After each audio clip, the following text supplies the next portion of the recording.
Yorobun. 안녕하세요.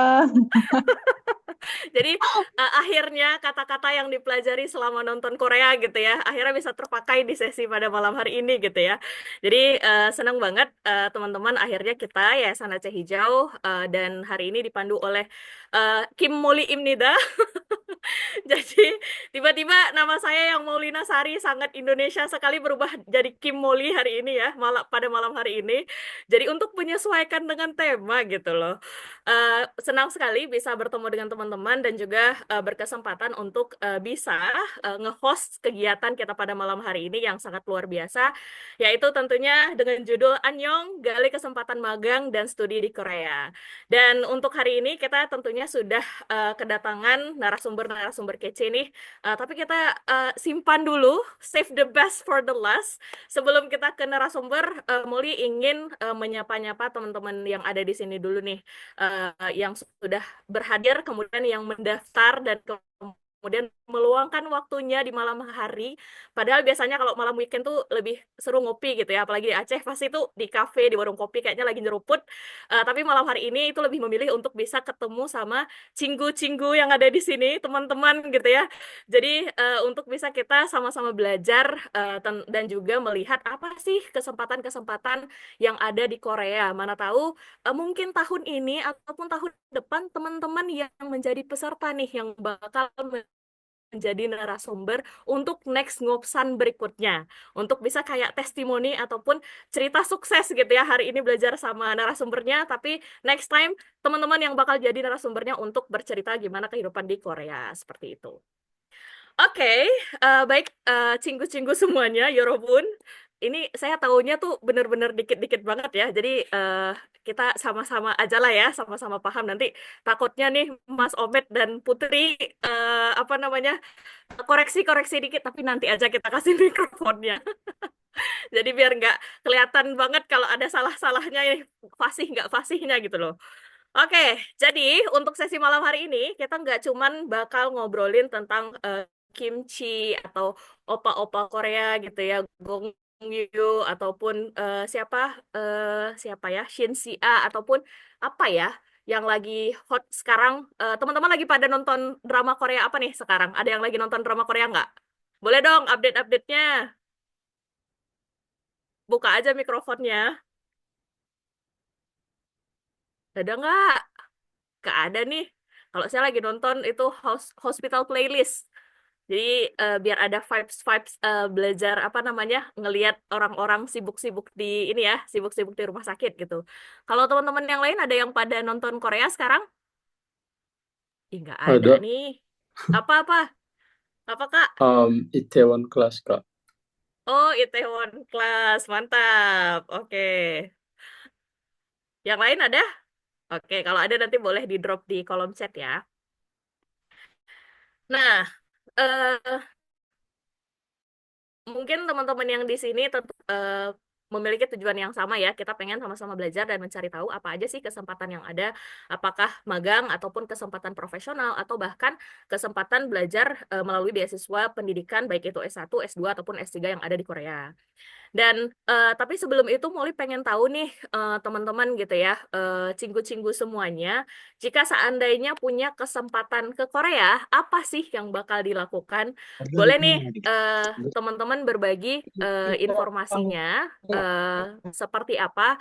Misalnya nih, Molly kasih clue-nya adalah jika seandainya aku ke Korea, aku akan titik titik titik. Teman-teman boleh isi titik-titiknya ya. Boleh serandom mungkin atau boleh menggambarkan cita-cita teman-teman yang memang itu kayaknya bakal terwujud kalau seandainya teman-teman ke Korea. Boleh dibantu, boleh di-type di chat box-nya ataupun boleh langsung dibuka mikrofon langsung. Jika saya ke Korea, saya mau ketemu sama Lee Min Ho misalnya. Misal ya. Nah, contohnya seperti itu. Boleh saya kasih waktu 1 detik ya untuk berpikir. Kalau ada yang berani boleh langsung open mikrofonnya.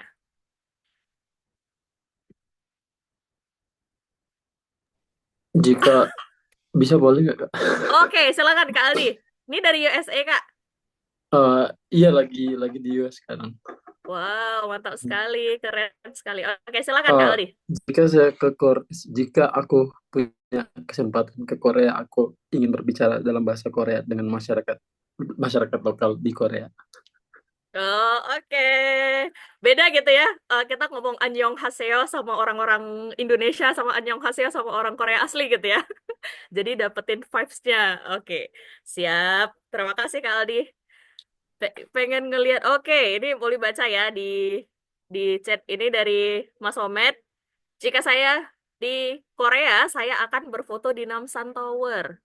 Tapi kayaknya Mas, saya udah ini kan kemampuan scroll ini tinggi ya. Tapi kayaknya saya udah scroll, udah berfoto ya di Namsan Tower. Atau mau di renew nih foto-foto yang lama gitu. Jadi kayak foto sekarang bisa ala-ala Brad Pitt gitu. Fotonya di Namsan Tower. Oke, ini ada dari Ahfiah. Kalau saya ke Korea, ah kalau saya ke Korea, saya mau ketemu King Kim Jong Korea Utara nih Kak. Oke, terus kemudian nih ada lagi nih. Kalau saya ke Korea, saya ingin ketemu dengan Kim Tae-ri. Wah, ada Kim Tae-ri lovers di sini. Ini pasti nonton yang ini ya, yang dia jadi penyanyi kemarin ya, yang di drama apa itu ya namanya? Jika saya ke Korea, saya akan kuliah S2 di Yonsei. Wah, mantap sekali. Ini salah satu kampus yang terkenal di Korea. Ini saya tahunya juga dari eh, drama, sama dari, apa itu namanya yang mirip The Clash of Champions ya. Itu, terus kemudian jika aku ke Korea, aku akan mendatangi sekolah TK terbaik di sana. Wah, mantap sekali. Jika saya di Korea, saya ingin tinggal di rumah penduduk setempat dan mempelajari budaya Korea. Ingat drama Kolosal Korea.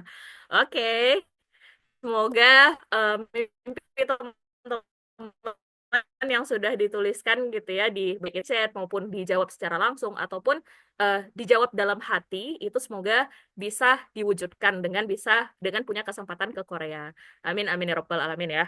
Kalau aku jika saya ke Korea pengen tuh ngerasain makan ramyeon yang kayak versi Koreanya gitu ya. Kalau di sini kan kadang biasa kita setelah nonton drakor tuh kayak ih pengen beli tuh yang ramyeon-ramyeon terus kayak makannya yang pedes-pedes gitu ya atau enggak pengennya makannya tteokbokki gitu biar kayak vibes Koreanya berasa. Tapi kalau di sana mungkin bisa ngerasain secara langsung dan lebih seru gitu.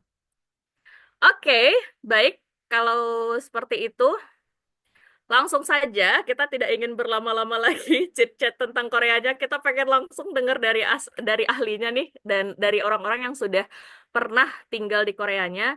Jadi untuk hari ini kita kedatangan dua narasumber kece. Eh, ini saya perkenalkan satu persatu. Yang pertama ada Putri Salsabila Rinaldi atau dikenal dengan Putri, peserta magang penelitian internasional KAI X Summer Research Internship. Halo Putri. Halo Kak. Oke, Putri sekarang masih di Korea atau sudah di Aceh? Masih di Aceh Kak. Kebetulan Oh, programnya belum dimulai. Insya Allah nanti bulan Juli pergi ke Koreanya. wah, awal bulan Juli. Wah, soon nih. Nanti berarti harus post banyak-banyak ya di story. Kayaknya bakal banyak teman-teman nih followers yang bakal ngelihat ah, se- kesibukan Putri di Korea itu bakal ngapain gitu ya. Oke. Yang kedua, kita juga kedatangan salah satu narasumber kece ini yang memang beda zona waktunya nih. Kemarin kayak kapan ya kita buat pasnya rencana bikin sore tapi pasnya malam gitu. Karena beliau lagi di Korea, teman-teman. Itu ada Muhammad Nur Slamet ataupun yang dipanggil dengan Omet. Jadi boleh dipanggil Mas Omet aja nih nama panggungnya ya, Mas. Beliau merupakan penerima beasiswa profesor S2 Smart Green Technology Engineering, Pukyong National University, South Korea. Oke, Mas Somet, apa kabar? Alhamdulillah baik. Baik. Ya. Mas Somet lagi di mana nih, Mas? Sekarang posisinya di Busan, Busan, South Korea. Itu ada zombinya nggak, Mas, di situ? Kan kalau di tren tuh Busan pertama ya Busan yang terselamatkan ya. Meskipun di tren tuh Busan 2 nggak ada yang udah nggak ada wilayah yang aman. Wah, Tapi sekarang udah nggak ada kok zombinya, udah nggak ada. oh. Atau mungkin sebenarnya Mas Omet nih salah satu apa namanya peneliti yang bercosplay menjadi pelajar gitu ya di Busan untuk bisa menyelamatkan warga Busan. Enggak ya? Bisa jadi. Oke, baik teman-teman. Untuk hari ini kita akan mendengarkan cerita apa sih persiapan ataupun kesempatan-kesempatan yang ada, baik itu magang dari Putri dan juga nanti kesempatan studi dari Mas Omet gitu ya.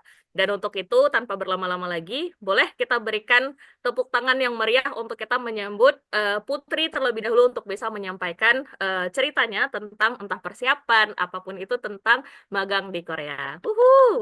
Kepada Putri kami persilahkan.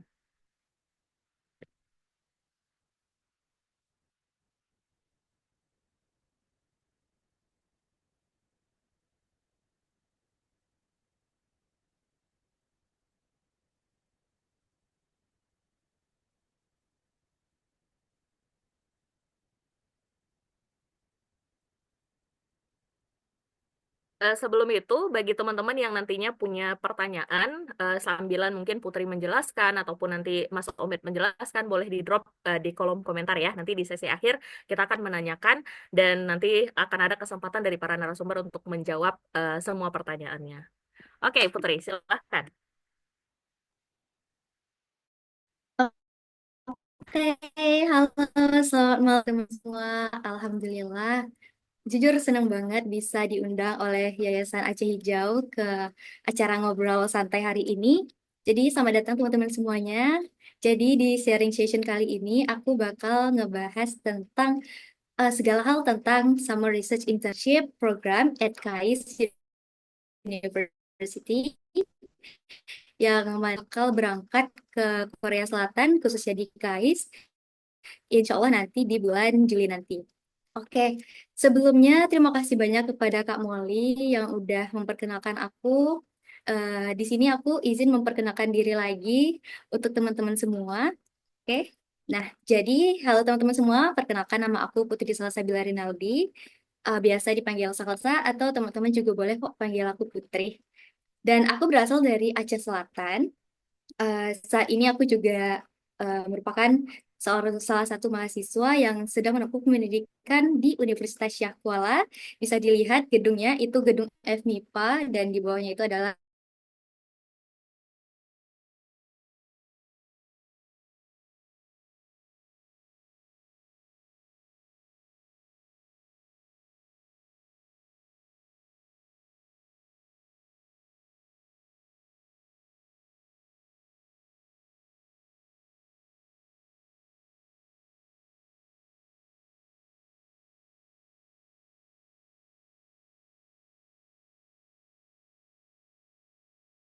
masih sampai ke aku. Oke, jadi mari kita bahas apa sih itu KAIS dan apa sih itu KIX 2025. Oke, langsung aja. Nah, jadi teman-teman, KAIS itu merupakan singkatan dari Korea Advanced Institute of Science and Technology, yang mana merupakan salah satu universitas terbaik di Korea Selatan, yang terletak di kota Daejeon, gitu. Mungkin teman-teman pernah nih ngelihat atau nonton film Clash of Champions, Safiera, mungkin teman-teman bisa pernah kenal yang namanya Safiera, yang mana beliau kuliah di sini ini yang mana kampus aku juga baru tahu kampus ini tuh dari Xaviera dari nonton COC. Jadi oke, kemudian KIX sendiri itu merupakan kepanjangan dari singkatan dari Korea Advanced Institute for Science X. Jadi KIX ini adalah program Summer Research Internship yang fully funded yang disediakan untuk seluruh mahasiswa internasional dari baik itu dari S1, S2 maupun S3. Nah, KIX ini sendiri itu dilakukan programnya oleh KAIS sendiri. Jadi mereka itu kurang lebih udah melakukan programnya itu dari tahun em, mungkin tiga atau 4 tahun lalu. Jadi program ini termasuk program yang baru. Jadi mungkin oleh sebab itu kita masih kurang mendengarkan tentang program ini ya teman-teman. Jadi di sini harapannya aku bisa memperkenalkan program ini ke teman-teman yang bisa membuka mata teman-teman dan oh ternyata ada program research internship di KAIS, di salah satu kampus Xaviera gitu. Jadi ya insya Allah semoga teman-teman bisa tertarik ikut program ini dan mungkin bisa join juga. Mungkin next year, mungkin setelah tahun setelah aku, mungkin teman-teman bisa bergabung dan bisa merasakan pengalaman riset bersama para profesor di universitas ternama di Korea Selatan. Gitu. Nah, dengan mengikuti program ini, kira-kira apa sih benefit yang bakal kita dapetin? Nah, yang pertama, teman-teman bakal dapetin fully funded, yang mana mereka akan mengcover segala persiapan teman-teman, yaitu hanya di tiket pesawat pulang pergi, kemudian juga nantinya kita akan di-provide di dormitory mereka, di asrama KAI sendiri, kemudian kita juga akan diberikan uang saku selama hidup di sana. Programnya ini akan berjalan selama 7 minggu, teman-teman. Gitu. Jadi kurang lebih teman-teman bakal mendapatkan experience yang sangat luar biasa, yang mana teman-teman yang suka Korea mungkin bakal jadi hal yang cocok banget, hal yang menarik banget untuk ikut program ini. Gitu. Kemudian selain itu, teman-teman juga pastinya bakal akan mendapatkan ekspor fasilitas kampus dan juga bisa menggunakan fasilitas kampus secara utuh selama berada di sana dan juga bisa bergaul dengan teman-teman dari mahasiswa KAIS-nya langsung, dengan mahasiswa lokal, dengan mahasiswa internasional lainnya yang bergabung di program ini. Dan juga nantinya kita juga ada disediakan kampus tour, yang mana kampus tour ini juga akan dilakukan untuk pengenalan kampus dan juga kita akan dibawa untuk pengenalan budaya nantinya di sana gitu. Dan yang nggak kalah penting pastinya program ini akan membuat teman-teman mendapatkan pengalaman yang luar biasa di mana teman-teman akan bergabung langsung bersama para profesor untuk melakukan sebuah riset di salah satu laboratorium yang teman-teman pilih nantinya. Nah, apa aja sih kriteria atau persyaratan untuk mengikuti program ini? Nah, yang pertama itu adalah mahasiswa undergraduate. Untuk teman-teman yang undergraduate itu mengikuti syaratnya itu adalah di tahun ketiga dan tahun keempat. Atau kira-kira itu kita bisa bilang tahun ketiga itu berarti semester 6 ya, semester 6 dan uh, sampai semester 8. Nah, jadi teman-teman yang mungkin di sini masih kuliah S1, nah bisa banget daftar untuk yang semester 6 sampai 8. Nah, kemudian master student dan juga doctoral students itu juga eligible untuk di-apply. Itu untuk tahun ini, alhamdulillah itu dibuka juga untuk doktoral. Tapi untuk di tahun sebelumnya kita nggak bakal tahu itu masih bakal diadakan untuk doktoral atau enggak gitu. Dan pastinya teman-teman bukan termasuk kewarganegaraan Korea, berkewarganegaraan Indonesia semua kan ya. Nah, jadi insya Allah eligible kok untuk mendaftar program ini. Dan teman-teman yang nantinya akan bergabung di sini harusnya dipastikan untuk memiliki minat di bidang baik itu di bidang fisika, kimia, matematika, biologi, ilmu otak dan kognitif dan juga medical science gitu. Pokoknya nanti teman-teman harus memiliki minat atau kegiatan atau program yang banyak teman-teman memiliki pengalaman di bidang sains gitu. Dan untuk aku sendiri, aku itu masuknya ke ranah data science, yang mana kayaknya itu masuk ke brain and cognitive science gitu. Oke. Nah, gimana sih cara apply-nya? Jujur teman-teman, sebenarnya apply-nya ini merupakan salah satu hal yang menurut aku cukup mudah karena nggak terlalu ribet. Kita juga nggak diminta untuk sertifikat bahasa Inggris. Dan aplikasiannya itu dokumen-dokumen yang diminta itu cuman ada 5. Nah, insya Allah teman-teman bakal mudah kok, gampang untuk daftarnya tanpa interview juga dan kita cuman seleksi berkas. Yang mana berkasnya itu terdiri dari form application-nya, ada esainya itu mencakup tentang study plan teman-teman selama di Korea nantinya, dan juga motivasi teman-teman memilih laboratorium nantinya.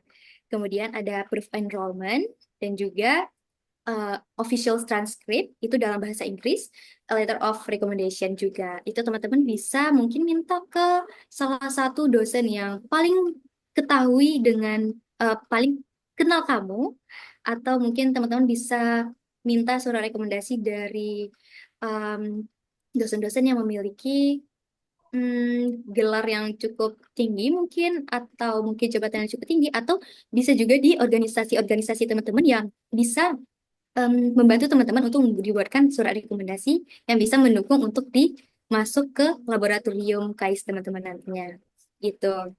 Dan untuk nge-apply-nya sendiri itu mudah banget. Teman-teman bisa buka official website-nya, kayak yang udah link yang aku kasih di sini. Nah, itu nanti bakal banyak tuh link-link em, untuk download berkas-berkasnya gitu. Jadi teman-teman bisa isi application formnya secara dengan baik. Itu di application formnya itu sendiri nanti teman-teman di situ akan mengisi seperti identitas diri, kemudian pilihan laboratorium yang akan teman-teman pilih. Kemudian teman-teman juga bisa mendownload, mengunduh formulir esai. Jadi di sini kita ada formulir esai khususnya. Jadi teman-teman menulis esainya nanti di formulir itu. Nah, kemudian nanti teman-teman isi dan semua berkasnya nantinya akan teman-teman kirimkan ke email KIX sendiri gitu. Oh ya teman-teman, untuk apa ya tadi? Oh, nah, untuk di programnya ini sendiri, kita itu dikasih pilihan, ada tiga pilihan laboratorium yang kita berminat untuk masuk ke sana. Itu. Jadi nanti kita akan dikasih di dalam websitenya, itu nanti kita akan dikasih link untuk melihat daftar laboratorium mereka semua. Jadi di sana udah provide dengan nama profesornya, dengan link website dari laboratoriumnya. Jadi teman-teman di sana bisa cari tahu nih, oh kira-kira laboratorium ini belajar tentang apa sih? Oh, risetnya tentang apa sih? Riwayat risetnya tentang apa aja sih? Gitu. Jadi teman-teman bisa explore sebanyak mungkin di sana. Dan juga teman-teman juga bisa mengontak profesornya tersebut untuk misalnya teman-teman ada pertanyaan khusus gitu yang bisa langsung teman-teman tanyakan ke profesornya. Gitu teman-teman. Nah, kemudian ini hampir yang terakhir teman-teman semua. Sedikit tips dari aku sebagai salah satu peserta yang alhamdulillah lolos one shot di KIX ini, yang mungkin akan bisa bermanfaat dan juga em, dapat bermanfaat buat teman-teman yang bisa teman-teman gunakan nantinya, yang efektif mungkin akan teman-teman jika teman-teman mau daftarkan diri di program ini. Nah, yang pertama, karena program ini adalah internship, research internship, yang mana teman-teman akan melakukan riset bersama para profesor. Tentunya teman-teman harus memiliki background yang cukup kuat untuk membuktikan bahwa teman-teman sudah memiliki ilmu yang cukup banyak untuk bergabung di laboratorium mereka untuk melakukan riset. Gitu. Nah, jadi yang pertama, teman-teman harus melakukan yang namanya riset sebanyak-banyaknya tentang laboratorium yang disediakan oleh pihak KAIS tersebut. Nah, jadi nanti teman-teman bisa tuh kayak perdalam lagi tentang fokus risetnya tentang apa sih, mungkin metodenya tentang apa, atau mungkin cara mereka melakukan pengolahan datanya bagaimana, atau dan lain-lain. Dan jangan lupa juga teman-teman cari cari tahu tentang proyek riset yang akan mereka lakukan. Biasanya di link website di laboratorium itu, biasanya memang mereka sudah memprovide em, list-list list-list bidang-bidang atau topik-topik penelitian yang akan mereka lakukan di mendatang gitu. Jadi teman-teman bisa tuh mungkin nanti kaitkan antara project mereka yang mendatang dengan penelitian teman-teman yang sekarang yang kuat. Yang pertama, kenapa teman-teman harus memilih KAIS, dan juga kenapa teman-teman milih 3 laboratorium yang sudah teman-teman pilih tadi. Gitu. Kemudian, dan mungkin ini sudah umum banget mungkin di berbagai tips esai, yaitu adalah awali esai kamu dengan hook gitu. Dan hal ini aku udah nerapkan 2 kali untuk apply esai pakai hook, dan alhamdulillah keduanya itu kayak lolos gitu loh tahap seleksi esainya. Walaupun gagal di sesi wawancaranya, tapi setidaknya aku bisa membuktikan bahwa hook ini memiliki peran yang penting untuk membuat awalan esai kamu itu menjadi cukup menarik untuk dilirik gitu, untuk dibaca sampai habis. gitu. Jadi sebisa mungkin teman-teman mungkin bisa menggunakan atau menerapkan penggunaan hook ini gitu. Dan yang paling penting, nggak kalah pentingnya itu adalah kaitkan segala pengalaman dan percik-percik yang udah teman-teman lakukan selama itu di kampus atau di luar kampus atau sebelum kuliah atau sesudah kuliah, apapun itu yang berkaitan dengan em, laboratorium kamu itu kaitkan aja. Ceritakan impact-nya apa, apa yang udah kamu pelajari di sana, dan itu akan menjadi bukti yang cukup kuat bahwa kamu bisa meyakinkan mereka untuk bergabung bersama mereka di laboratorium yang akan kamu pilih nanti. Dan yang dan yang terakhir nih, karena di karena di program ini itu kita nggak diminta untuk sertifikat bahasa Inggris. Jadi menurut aku itu sangat penting, bahasa Inggris itu akan kita buktikan. Maksudnya di sini memang mereka tidak mencantumkan atau memberikan persyaratan bahwa kita harus mampu berbahasa Inggris dan juga harus disertakan oleh sertifikat. Jadi menurut aku ini persyaratan yang cukup ringan karena tidak ada EPT-nya, yang mana bahasa Inggris itu kan biasanya terkenal mahal ya untuk tesnya. Nah, jadi di sini teman-teman tidak perlu khawatir. Teman-teman cukup yakinkan. Mungkin teman-teman pernah melakukan pertukaran pelajar singkat ke Malaysia atau ke ASEAN lainnya gitu. Teman-teman bisa aja kaitkan. Atau teman-teman pernah ikut conference bahasa Inggris. Atau teman-teman sering berkomunikasi dengan em, teman-teman dari luar negara, mungkin dari Eropa atau dari mana. Nah, dan itu akan sangat bagus jika teman-teman bisa membuktikan kepada para penyeleksi bahwa teman-teman bisa engage atau berbaur dengan teman-teman internasional lainnya di sana. Gitu. Dan yang terakhir, gak kalah pentingnya itu adalah minta feedback. Karena sebaik apapun esai teman-teman, setelah 1 atau 2 hari teman-teman baca kembali, itu pasti sedikitnya ada ngerasa kayak esai kita tuh belum cukup baik dan harus diperbaiki gitu. Jadi di sini kita perlu banget untuk meminta point of view dari teman-teman yang lain, dari sudut pandang orang lain, gimana cara mereka melihat dan menilai esai kita untuk dimasukkan ke seleksi suatu program gitu. Dan itu sangat-sangat berguna buat aku teman-teman. Dan ini wajib teman-teman lakukan. Baik itu mungkin teman-teman bisa minta tolong feedback dengan dosen teman-teman atau orang yang teman-teman anggap mungkin kompeten itu dalam mengobservasi sesuatu atau menilai sesuatu itu cukup bagus teman-teman. Oke, itu aja dari aku. Mungkin sedikit dari aku lagi, kata-kata dari aku buat teman-teman yang mau mencoba berbagai opportunity, tetap semangat, tetap apply segala opportunity itu, jangan pernah dilewatkan atas segala kesempatan-kesempatan yang ada di depan mata. Cobalah sebaik mungkin, berusaha sebaik mungkin, keluarkan dan maksimalkan seluruhnya. Dan setelah itu, serahkan semuanya kepada Allah Tuhan Yang Maha Kuasa. Oke, teman-teman, eh, mungkin cukup sekian dari aku. Terima kasih. Wah, terima kasih Putri. Boleh kita semuanya kita berikan applause dan maupun dengan digambarkan dengan reaction ya untuk Putri yang sudah berbagi tentang Kak apa ya sebutnya KIX ya tadi ya, KIX Summer Internship ya. Iya, Oke. Kak IX.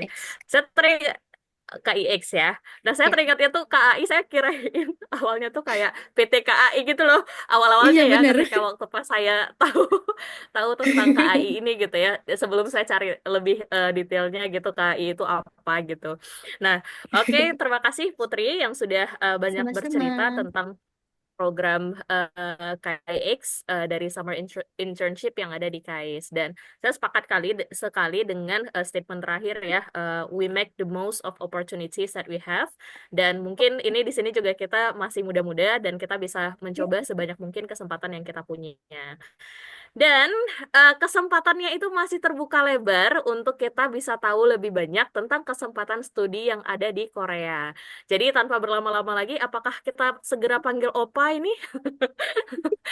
Oke, apakah kita segera panggil Mas Omed? Tentu saja, tanpa berlama-lama, kami persilahkan kepada Mas Omed untuk bisa menjelaskan tentang studi di S2 yang ada di Korea dan juga program beasiswanya Serta mungkin boleh nanti di spill-spill sedikit nih, mungkin challenge-nya ataupun ceritanya ketika hidup di Korea itu apa sih gitu ya? Apakah ada culture shock yang mungkin kayaknya di satu sisi pengen bikin pulang, tapi di sisi yang lain apa aku ingin tinggal di sini gitu ya? Mungkin itu boleh diceritakan nanti. Oke Mas Omed, kepada Mas Omed waktu dan tempat kami persilahkan. Baik, terima kasih Kak Moli. Sorry.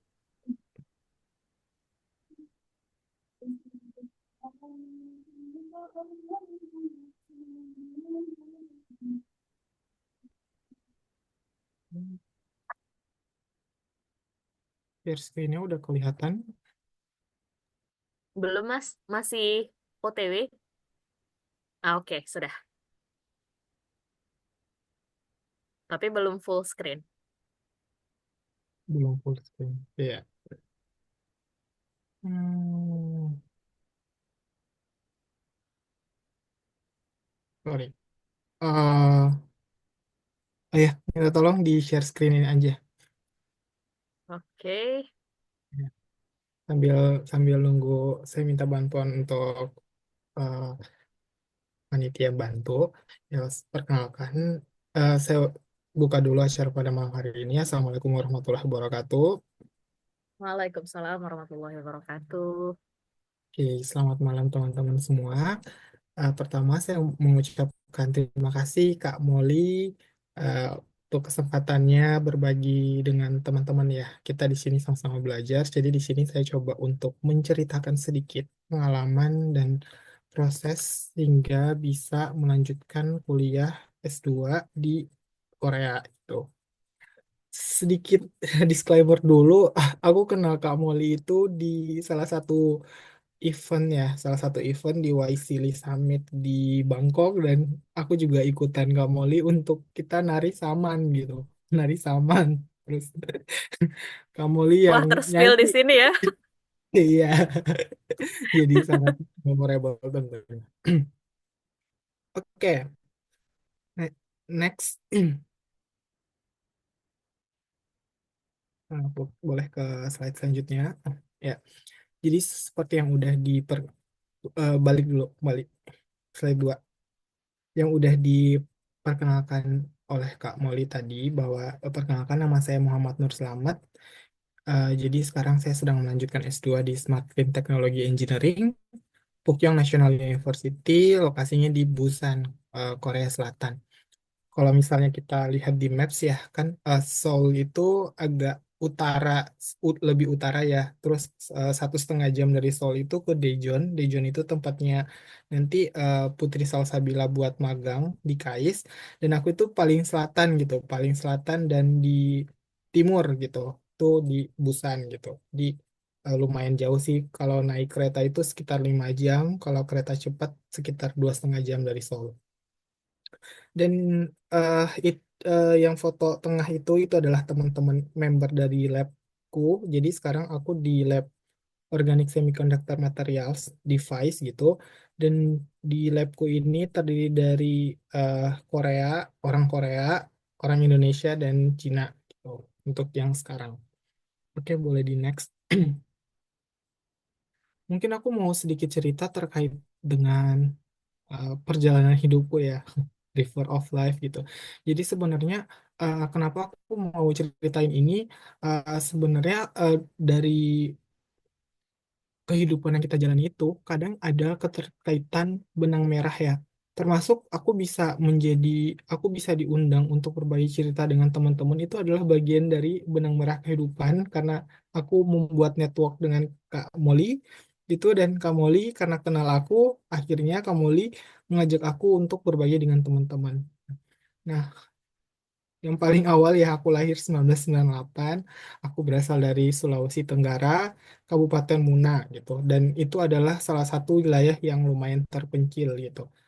Jadi di situ pada saat di Sulawesi Tenggara itu aku nggak kenal sama sekali terkait dengan kehidupan di luar kabupatenku. Bahkan untuk ke ibu kota provinsi itu harus naik kapal selama 3 jam kayak gitu.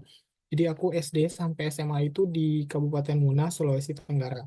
Nah, setelah itu di 2017 aku alhamdulillah masuk ITS di teknik material dan metalurgi. Dan di situ aku mulai mempelajari dan membaca membaca terkait situasi kehidupan perkuliahan gitu. Dan di 2018 aku mulai pertama kali ikut lomba. Kebetulan waktu kuliah itu sering mengikuti lomba-lomba paper, pokoknya kayak PKM gitu-gitu. Dan tahun 2018 juga pertama kalinya aku ikut abroad gitu. Pertama kali itu di Kuala Lumpur, Malaysia. Dan tidak sengaja di 2019 itu aku diajakin cutting untuk mengikuti conference gitu. Dan saat itu tuh sebenarnya cutting itu ngajakin adik tingkatnya ya yang sekota.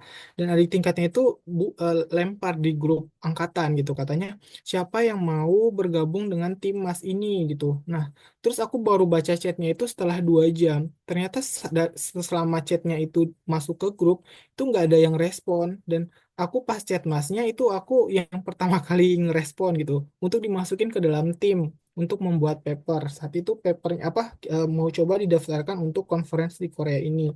Nah, mungkin poin yang aku ingin sampaikan bahwa kalau ada kesempatan di depan mata itu segera diambil gitu. Bayangin selama 2 jam ternyata chat itu kayak udah dibaca lebih dari setengah anggota grup, tapi nggak ada Aduh, yang Bunda. Iya, nggak ada yang mau ikut gitu. Nah, tapi kalau misal kita udah dimasukin dalam tim, jangan lupa juga kita berikan effort terbaik kita gitu, biar tidak mengecewakan timnya. Dan ternyata papernya lolos untuk ikut conference di Korea. Dan kebetulan juga tahun 2019 itu lokasi konferensinya itu adalah di Busan, di Busan, tempat kota saya berada saat ini. Dan setelah menjalani perkuliahan sampai 2020, alhamdulillah terpilih menjadi mahasiswa berprestasi 2 ITS. Dan tahun 2021 saya lulus S1. Nah, di tahun 2021 setelah lulus, saya itu les bahasa Inggris di Paris selama 3 bulan. Karena kemampuan bahasa Inggris saya itu sangat kurang. Saya lahir dari desa gitu. Di desa itu nggak ada tuh pelajaran bahasa Inggris. Di sekolah itu kayak eh, istilahnya belum merata gitu. Guru yang bisa ngajar bahasa Inggris gitu. Jadi pas S1 juga udah kan tahu kan kalau misal udah kuliah itu seberapa padatnya jadwal dan kita nggak sempat untuk belajar sendiri gitu. Akhirnya 2021 setelah 3 bulan les di Pare, saya memutuskan untuk apply kerja dulu. Soalnya di situ kan saya memang udah berniat untuk berkontribusi di akademisi dan saya udah berniat untuk lanjut S2. Ternyata di 2021 itu saya belum bisa untuk lanjut S2 karena kemampuan bahasa Inggris saya masih kurang. Jadi saya bekerja di salah satu perusahaan pupuk namanya Agrofarm. Dan di awal tahun 2022 saya coba untuk tes IELTS. Ternyata IELTS saya gagal, skornya itu 5, readingnya itu 5 dan listeningnya 4,5 gitu. Dan pada saat saya mengalami kegagalan itu, ada teman saya yang bercanda gitu, bilangnya kan reading listening kan udah bisa kita prediksi ya nilai skornya berapa gitu dari kira-kira kita bisa jawab berapa nomor. Dan di situ aku bilang ke teman saya gitu kan, kayak istilahnya curhat lah gitu. Curhat gitu. Ternyata teman saya malah bilang gini gitu. Dia malah bercanda, dia bilang gini, masih bisa skornya 6,5 kalau ratingnya 9 gitu. Dan itu menurutku salah satu pukulan terbesar gitu, kayak penghinaan terbesar yang aku dapetin dalam hidup adalah dibilangin rating 9. Kalau misal teman-teman tahu IELTS, untuk rating itu section yang paling susah. Dan I think kalau kita di reading listening nggak bisa otomatis itu apa namanya ratingnya pasti paling rendah. Dan di situ aku kayak bener-bener jatuh tertimpa tangga gitu dan pokoknya sedih banget gitu. Kok bisa orang sebercanda itu. Dan di sisi lain banyak tuh banyak tuh yang kayak bercanda-bercanda kan. Aku pas lulus S1 juga mungkin salahnya aku kalau ketemu orang kayak oh Matt setelah lulus kemana, terus aku bilang aku berniat S2 gitu. Dan aku kadang kalau ketemu teman-temanku itu mereka ketemu aku langsung nanya, Matt kamu S3 di mana gitu. Nah padahal aku itu kayak S2 aja belum mulai gitu, tapi orang-orang itu bercandanya kayak pokoknya nyakitin hati gitu.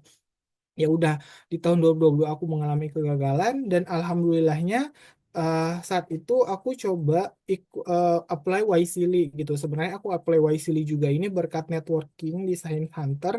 Dan alhamdulillah bisa ke United States gitu. Maaf ini agak lama belum masuk ke materi inti. Nah gitu.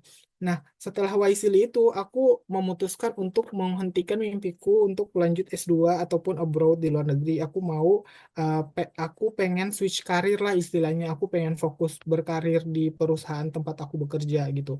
Nah, saat itu ada postingan dari namanya Mas Iqbal gitu setelah aku kenal setelah summit di Bangkok gitu. Mas Iqbal itu eh, nge-share bahwa di Instagram Reels itu Mas namanya Azimi Iqbal itu gagal 30 beasiswa gitu. Setelah itu aku ngerasa kayak, oh ternyata perjuanganku itu masih belum seberapa. Ada orang yang kayak gagal 30 beasiswa. Aku cuman gagalnya memang di step awal yaitu IELTS gitu. Dan di situ akhirnya 2023 akhir aku mulai belajar bahasa Inggris kembali. Aku jadi les bahasa Inggris sejak 2021 sampai 2024 dan 2024 aku tes TOEFL ITP dan setelah itu aku coba daftar beasiswa profesor dan alhamdulillah sekarang saya keterima dan memulai kuliah S2 di Busan, Korea Selatan. Oke, boleh next. Oke. Nah, selanjutnya sebenarnya eh, beasiswa yang ada di Korea Selatan itu ada apa aja sih? Nah, aku coba bagi menjadi beberapa bagian ya. Yang pertama itu dari pemerintah Korea Selatan.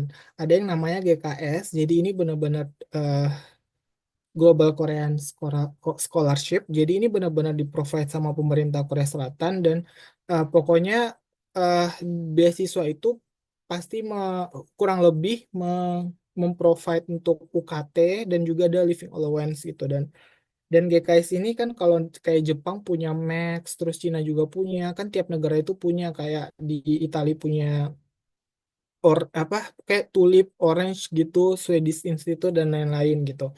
Nah, itu adalah GKS. Terus kalau misalnya dari NGO misalnya ini ya ada Koicha gitu scholarship. Sebenarnya kalau misal teman-teman mau cari scholarship itu follow aja tuh Instagramnya scholarship corner atau Kobe Education eh, atau IELTS Preso, oke, yang les-les bahasa Inggris gitu itu pasti memprovide juga informasi terkait dengan scholarship. Nah, kalau dari pemerintah Indonesia kita kan udah mengenal LPDP. Kalau misalnya LPDP reguler itu dia cuman bisa di-apply di kampus-kampus topnya aja kayak SNU, terus KAIS gitu, Yonsei gitu, KU gitu-gitu. Nah, terus ada juga LPDP yang udah kerjasama dengan Korea itu namanya UST gitu, University of Science and Technology. Jadi ini ada beberapa kampus UST yang ada di sejumlah kota di Korea Selatan itu boleh. Terus ada juga dari company-company Korea, misalnya POSCO, Park Foundation gitu, atau enggak Samsung atau apa gitu, perusahaan-perusahaan yang provide beasiswa. Ada juga dari university kayak KAIS punya beasiswa sendiri untuk foreigner. Terus SNU juga punya, Yonsei juga punya, terus kayak GIS, Gwangju gitu. Itu pokoknya banyak beasiswa yang bisa teman-teman apply ketika ingin lanjut sekolah, lanjut kuliah di Korea. Boleh di next slide-nya. Oke. Nah, terus aku itu daftar itu istilahnya itu adalah beasiswa profesor. Sebenarnya buat beasiswa profesor itu adalah beasiswa yang disediakan dari profesor tertentu. Simpelnya gini, kan para profesor itu umumnya mendapatkan funding ya. Funding untuk penelitian. Nah, funding dari penelitian itu sejumlah biayanya itu di dibayarkan untuk beasiswa student S2 atau S3-nya atau S1 juga boleh. S1 kecuali biasanya untuk mahasiswa sini gitu, mahasiswa lokal gitu. Jadi eh, kebanyakan juga untuk yang bidang saintek gitu. Tapi tidak menutup kemungkinan kalau misal yang soshum itu bisa apply beasiswa yang lain. Sangat banyak kok ada namanya Kim Sejong Scholarship gitu. Jadi scholarship yang ada di sini atau langsung aja apply tembak kampusnya gitu. Jadi sebenarnya cara untuk mendapat beasiswa profesor itu kita harus networking gitu karena biasanya ini di-share dari cutting atau senior kita pada saat kuliah atau orang-orang yang kita follow yang kebetulan dia nge-share di Instagram. Dan ini Dan ini sebenarnya opportunity-nya lebih besar dibandingkan beasiswa-beasiswa yang tadi, karena yang apply itu sedikit gitu. Misalnya aku apply beasiswa yang posternya paling kiri ini ya, itu yang daftar itu dikit, cuman orang-orang yang melihat poster itu gitu, kayak gitu. Dan untuk kampusku sebenarnya kayak Pukyong itu banyak menerima mahasiswa Indonesia karena mahasiswa Indonesia itu udah dipercayalah istilahnya sama profesor di sini, utamanya dalam melakukan penelitian. Kan kalau misalnya teman-teman tahu, orang Indonesia itu sebenarnya kerja kerasnya itu tinggi ya. Jadi kayak nge-lab sampai malam, nginep di lab gitu-gitu pokoknya gitu. Jadi kayak datang pagi, pulang malam, nge-lab penelitian gitu, terus publish paper dan lain-lain itu kebetulan orang Indonesia udah menciptakan budaya itu sehingga sejumlah profesor bahkan ketika nyari mahasiswa untuk diberikan beasiswa langsung nembak kayak cariin dong orang Indonesia gitu, kayak gitu. Boleh di next. Jadi nggak cuma di kampus Pukyong ya, hampir setiap kampus itu profesornya memprovide beasiswa profesor. Oke. Kemudian dokumen apa sih yang dibutuhkan untuk beasiswa ini? Umumnya yang wajib itu adalah ijazah dan transkrip. Terus pastikan udah ditranslate ke bahasa Inggris ya. Biasanya kalau transkrip itu udah bahasa Inggris, kalau ijazah misal belum bahasa Inggris, kampusnya diterbitin juga yang versi bahasa Inggris. Terus ada CV, terus ada sertifikat bahasa gitu. Umumnya kalau di Korea itu misal TOEFL, ITP, IBT, IELTS atau TOEIC itu harus skornya B2 minimal gitu. Kan TOEFL ITP itu kayak minimal sekitar 500, maybe 525, terus IELTS 5,5 gitu. Nah, boleh juga pakai sertifikat bahasa Korea, minimal itu topik 3 gitu untuk nge-apply ini. Kadang untuk dokumen screening awal juga membutuhkan recommendation letter sama proposal riset, tergantung profesor uh, yang yang apa namanya akan provide beasiswa. Jadi kan kita ngikutin yang ada di posternya tadi.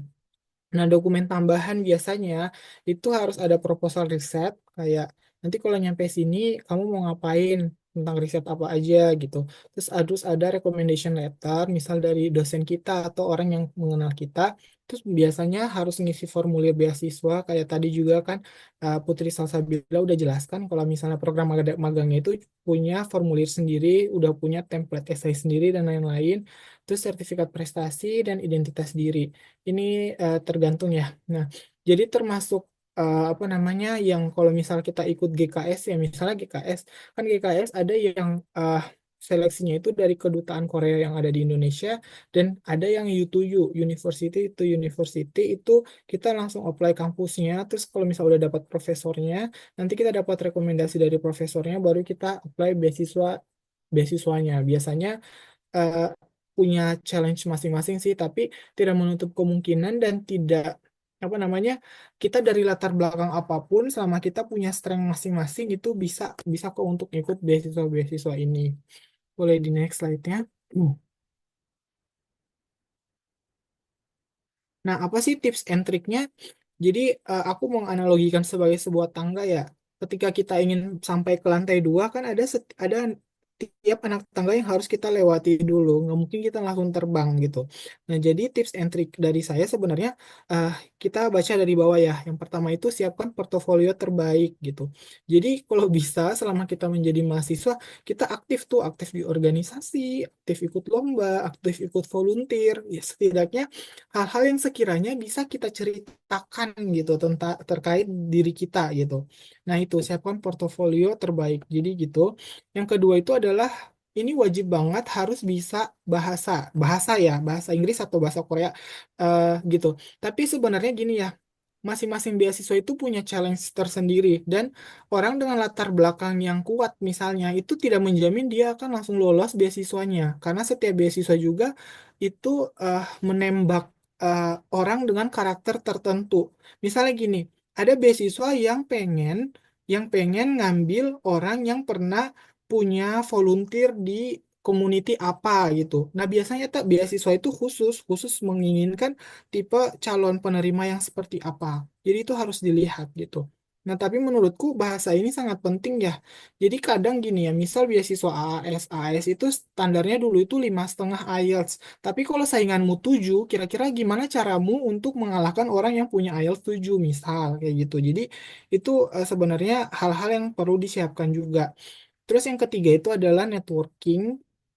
Kayak tadi ya, kayak kita kita kenal siapa sih dan kita dikenal sebagai apa gitu. Alhamdulillahnya aku waktu apply beasiswa ini itu ada dua orang senior aku di jurusanku waktu ITS gitu. Jadi pada saat aku daftar tentunya itu profesional lihat latar belakang ITS gitu kan, ITS, dan kebetulan dua katingku ini mereka punya performa yang baik di lab gitu. Jadi sebenarnya profesornya kayak melihat, oh ternyata orang Indonesia itu performanya kayak gini gini gini gini gitu. Coba deh aku ajakin ini interview gitu. Nah, lagi-lagi juga kan kalau interview kan biasanya itu pakai bahasa Inggris, jadi mau nggak mau memang kita harus bisa bahasa Inggris gitu.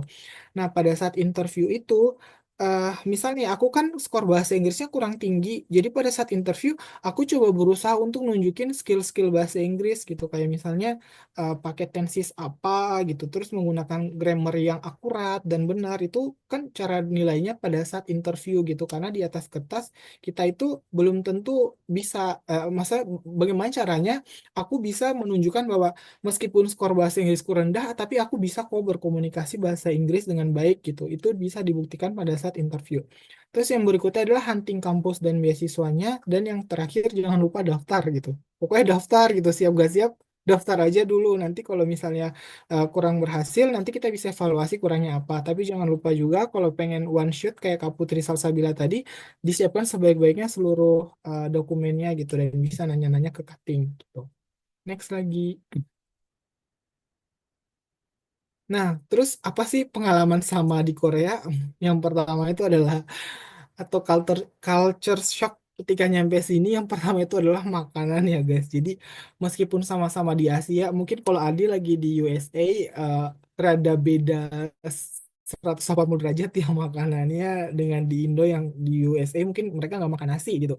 Di sini masih makan nasi sih karena Asia gitu. Hanya mungkin bedanya bumbu-bumbu di Korea juga kan lumayan kuat ya, lumayan kuat. Dan ya, lumayan kangen sih sama makanan Indonesia gitu kan. Kita bisa dapetin makanan Indonesia itu dengan harga yang lumayan mahal gitu. Kayak aku harus naik kereta dulu sejam 30 menit untuk ke resto Indonesia. Terus pas nyampe sana habis makan pulang.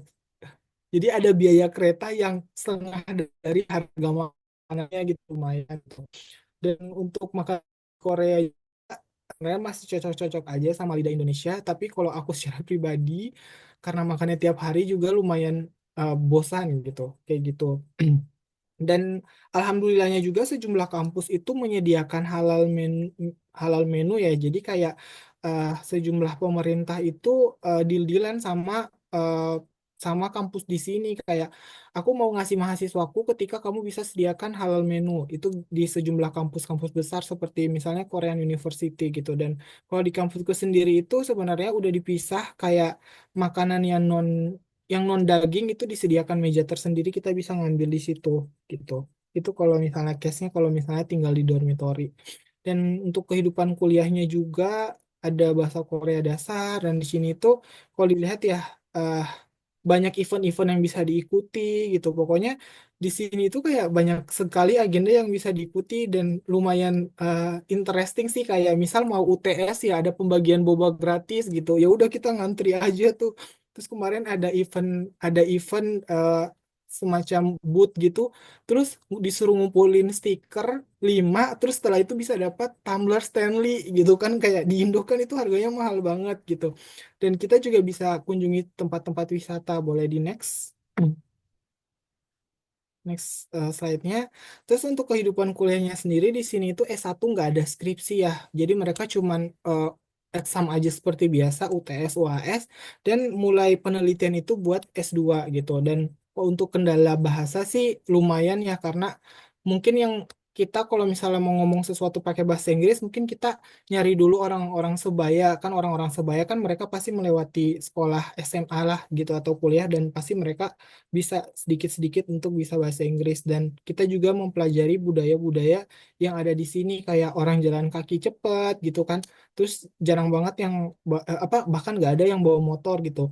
Pokoknya kemana-mana itu jalan kaki dan alhamdulillahnya itu transportasi itu tersedia dengan baik. Boleh di next slide-nya?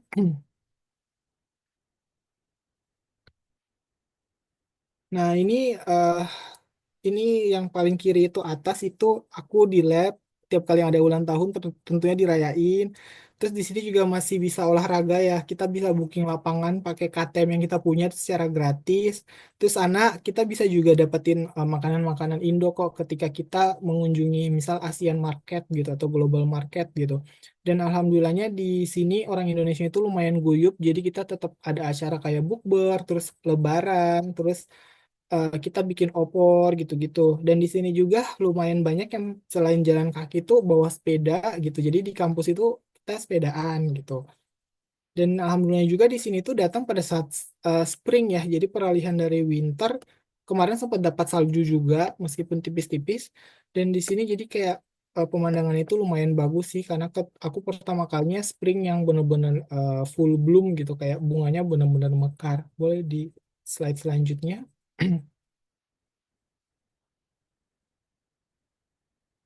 Nah, itu jadi pokoknya banyak acara ya termasuk itu salah satu fun fact lucu eh di sini itu sampai aku ke jam setengah 12 itu ke salah satu taman gitu ternyata orang yang olahraga itu masih banyak gitu. Ternyata orang-orang Korea itu kayak apalagi kayak orang-orang yang lanjut usia itu kayak banyak banget kegiatannya gitu. Kalau ketemu maksudnya kayak orang-orang lanjut usia dalam tanda kutip eh, nenek-nenek atau kakek-kakek gitu siang hari itu mereka banyak aktivitas kayak ke taman mana gitu terus naik gunung apa segala macam pokoknya banyak banget aktivitas mereka aktivitas-aktivitas fisik yang untuk kesehatan kayak misalnya kayak sore ya orang-orang itu pada duduk lihatin sunset gitu-gitu maksudnya hal-hal sederhana yang jarang kita lihat di Indo di sini tuh orang-orang itu kayak mendramatisir bukan mendramatisir sih tapi kayak benar-benar menikmati kehidupan gitu kayak kehidupan itu dinikmati kayak sunset terus jalan kaki olahraga dan lain-lain jadi kurang lebih gitu ya. Jadi saya juga ketemu Kanola. Kanola ini ada di salah satu film terbaru Korea ya, yang pokoknya gitu. Dan aku juga pertama kali ketemu Tulip. Pokoknya banyak hal pertama yang bisa, alhamdulillah aku temuin selama di sini. Oke, terima kasih itu sedikit cerita dari aku. Saya kembalikan kepada Kak Molly. Oke, terima kasih Kak Omet. Boleh kita berikan tepuk tangan dan juga reactionnya untuk Mas Omet ya yang sudah bercerita tentang budaya-budaya selama di sana dan juga proses untuk mendapatkan beasiswa profesor ya untuk S2 selama di Korea. Nah, sebenarnya di kepala Muli tuh punya ada beberapa pertanyaan, tapi nggak boleh dong kalau cuman saya yang mengambil kesempatan itu. Jadi sebelum itu saya berikan kesempatan kepada teman-teman yang ada di sini yang hadir pada malam hari ini untuk bisa open microphone dan bisa langsung kasih pertanyaannya ke narasumber gitu ya. Boleh langsung di direct ke Mas Omet ataupun ke putrinya secara langsung atau keduanya juga boleh. Oke, Aldi nih yang pertama kali raise hand. Silahkan Aldi. Baik, Kak, terima kasih atas kesempatannya. Perkenalkan nama saya Rivaldi Agani. Oh, aku lupa. 안녕하세요. 저는 알디라고 합니다. 저는 이번에 Annyeonghaseyo. 네, Mantap. 어, aku sebenarnya tertarik banget sih pengen kuliah di Korea dan ini sudah menjadi mimpi lama gitu dan kemarin sempat lihat di grup ternyata ada event sharing session Korea dan ini sangat jarang sekali ditemukan gitu. Biasanya banyak sekali sharing session tapi negaranya Australia, Europe, Amerika dan itu sudah di mana-mana sedangkan Korea menurutku masih sedikit peminatnya untuk Korea jadi kayak langsung daftar. Um, Sebenarnya masih bingung sih terkait dengan pilihan-pilihan beasiswanya karena kebetulan aku latar belakangnya sosial ilmu-ilmu sosial. Jadi kayak pengen mencari kesempatan di Korea yang dikhususkan untuk uh, apa ya, orang-orang yang berlatar belakang dari hubungan sosial humaniora. Karena tadi dari Kak dari Kak siapa tadi yang udah sorry. Um, Iya, jadi yang saya tangkap dari presentasi tadi itu lebih banyak kayak sains ya, kayak beasiswa yang diberikan oleh pemerintah Korea, dan kampusnya itu sendiri lebih memilih dan lebih ke orang-orang yang latar belakangnya sains dan teknologi. Apakah ada kesempatan bagi mereka yang pengen melanjutkan S3? Karena kebetulan aku sudah S3, dan sekedar informasi aku juga tahun ini di US sekarang lagi ikut Wisely yang Academic Fellowship Program. Nah, jadi kemarin dapat link ini di Wisely Indonesia. Dan masih bingung. Kemarin juga sudah mencari informasi terkait dengan BKS, dan uh, masih bingung gitu, kayak mencari universitas-universitas yang top di bidang pariwisata. Karena kalau misal di US sendiri, di Australia sendiri itu sangat gampang gitu. Tapi kalau di Korea apakah ada gitu? Dan kalau misalkan ada, mungkin kakak-kakak yang sudah di Korea bisa bisa sedikit berbagi tips dan trik gimana sih biar biar lolos. Selain dari tadi yang sudah dijabarkan, yang strong essay, strong dan lain-lain, mungkin bisa uh, ada insight baru yang dikasih ke kita untuk persiapan gitu. I think that's all from me. Kamsahamnida. Alright, kamsahamnida Aldi. Ini seru ya, sesi malam ini saya seneng gitu ya. Orang-orang kekoreaan-koreaan yang selama ini terpendam itu akhirnya kayak punya tempatnya tersendiri gitu loh. Oke, your question is Deba ya. Langsung aja, karena pertanyaan ini tentang studi, jadi kita langsung minta Mas Obed untuk bisa langsung menjawab secara langsung, atau nanti kalau Putri punya insight yang tentang ataupun punya masukan tentang hal itu nanti boleh ditambah. Silahkan. Oke, terima kasih Kak Molly. Saya izin dua arah aja ya. Aldi, Aldi Iya. sekarang, Aldi dulu waktu apa background kuliah, apa jurusan kuliahnya itu dari jurusan mana? S1 sastra Inggris, S2 pariwisata, kajian pariwisata, dan rencana mau S3 di kajian pariwisata juga, atau relate ke bidang pariwisata. Oke. Sekarang dari komunitas mana? Ikut Waisili Iya, bawa iya. isu Kemarin tentang apa? kemarin kebetulan lolos Wesley di usia terakhir di 25 tahun, dan uh, apa ya? Apa tadi pertanyaan Kak? Sorry. Komunitasnya tentang Oh, ya. pariwisata juga. Kebetulan aku punya komunitas di Maluku Utara karena aku base-nya di Maluku Utara. Hmm, Komunitasku bergerak di bidang pariwisata berkelanjutan. Jadi ya pengen sesuatu yang relate dengan pariwisata berkelanjutan atau regenerative tourism, atau ya ya hmm. conservation base, bisa bisa mungkin natural resources, atau apa ya, marine management kayak something, tapi masih di lingkup sosial humaniora. Ya, aku nanya background pendidikannya buat ngecocok logi kira-kira beasiswa apa yang bisa di-apply. Nah, jadi sebenarnya kalau misalnya kayak aku case-nya besok profesor kan biasa kebanyakan tersedia untuk yang saintek karena profesor dapat funding penelitian dan sebagian biaya penelitian itu dialihkan untuk mau menggaji lah istilahnya menggaji studentnya gitu. Nah, kalau misalnya Aldi yang punya basic di bidang pariwisata, yang pertama kamu bisa banget Aldi bisa banget kalau misalnya ikut LPDP. LPDP kan udah sangat terkenal ya. Gitu juga dengan GKS. GKS itu memprovide juga untuk beasiswa yang basisnya sosial humaniora.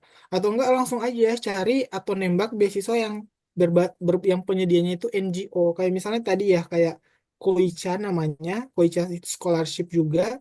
Itu sebenarnya dia udah menyediakan list jurusan dan jurusan yang tersedia itu adalah yang soshum ketika kita aktif di sebuah komunitas. Misalnya Adi yang punya komunitas pariwisata, terus mau ngambil jurusan yang social development atau yang financial atau yang government atau public policy gitu, itu boleh banget gitu di-apply. Jadi sebenarnya kita cocok logi background aja sama beasiswa yang akan diikuti. Tapi kalau misalnya aku mau kasih saran sih, mendingan siapin sebaik-baiknya portofolio yang sekiranya cukup untuk didaftarkan di LPDP atau GKS gitu. Kayak GKS misalnya nggak ada syarat bahasa gitu kan. Tapi harus punya background yang kuat gitu. Atau enggak ikut aja LPDP kalau misalnya udah punya IELTS 6,5 ya udah langsung aja daftar gitu, daftar LPDP. Terus kalau misalnya lolos LPDP-nya bisa tuh apply kampusnya. Apalagi kampusnya kan kampus-kampus top. Kurang lebih sebenarnya kalau misalnya teman-teman punya background pendidikan yang bagus, terus background bahasa Inggris yang bagus, itu kampus-kampus di luar negeri itu sebenarnya open terhadap calon mahasiswanya selama kita eligible. Misalnya udah punya sertifikat IELTS 6,5 itu udah aman banget tuh. Udah aman banget. Dan kalau di Korea ini sebenarnya 6 masih cukup sih, 6 masih cukup gitu. Jadi kalau misalnya udah punya IELTS, kampus juga kan untuk meningkatkan reputasinya, untuk meningkatkan akreditasinya, mereka harus menggait atau eh, orang-orang foreigner gitu, orang-orang dari negara lain yang mau kuliah di negaranya. Kayak gitu sih kalau misalnya aku mau ngasih saran. Tuh. Tadi mungkin Bisa. tambahannya Kak yang tips and trick ya, tadi yang Iya. insight baru selain yang tadi ditambahin. Ya, kurang lebih tips and triknya itu sih. Jadi kita harus beasiswa yang akan di-apply itu harus cocok dengan background kita.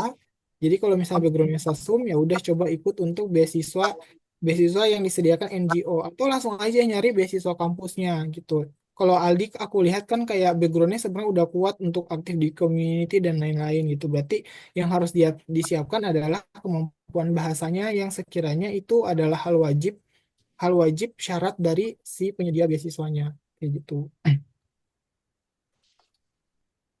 Baik, terima kasih Kak. Em, Ada lagi Aldi yang masih mengganjal?